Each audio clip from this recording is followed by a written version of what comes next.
અહેમદાબાદ મિત્ર ન્યૂઝમાં આપનું સ્વાગત છે। ગોંડલ કોર્ટમાં પોપટ સોરઠિયા હત્યા કેસમાં રીબડાના અનિરુદ્ધસિંહ જાડેજાએ સરેન્ડર કર્યું। સુપ્રીમ કોર્ટ દ્વારા આપવામાં આવેલી રાહત અપાયા બાદ હટાવી લેવાઈ હતી, ત્યારે આજે ગોંડલની ત્રીજા એડિશનલ સિનિયર સિવિલ જજ આર.એસ. રાઠોડની કોર્ટમાં હાજર થયા।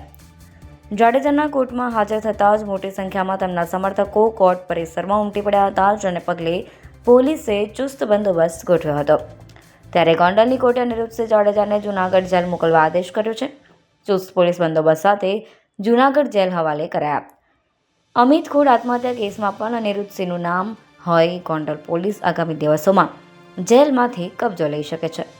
ઉલ્લેખનીય છે કે 18 સપ્ટેમ્બરના રોજ પોપટ સોરઠિયા હત્યા કેસમાં સરેન્ડર કરવાનો અંતિમ દિવસ હતો, જોકે સુપ્રીમ કોર્ટે તેમને 1 અઠવાડિયા માટે સ્ટે આપ્યો હતો, જે પાછળથી હટાવી લેવાયો।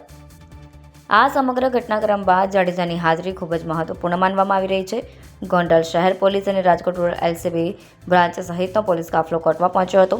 ત્યારબાદ અનિરુદ્ધસિંહ જાડેજાના જેલવાસમાં નવો વળાંક આવ્યો।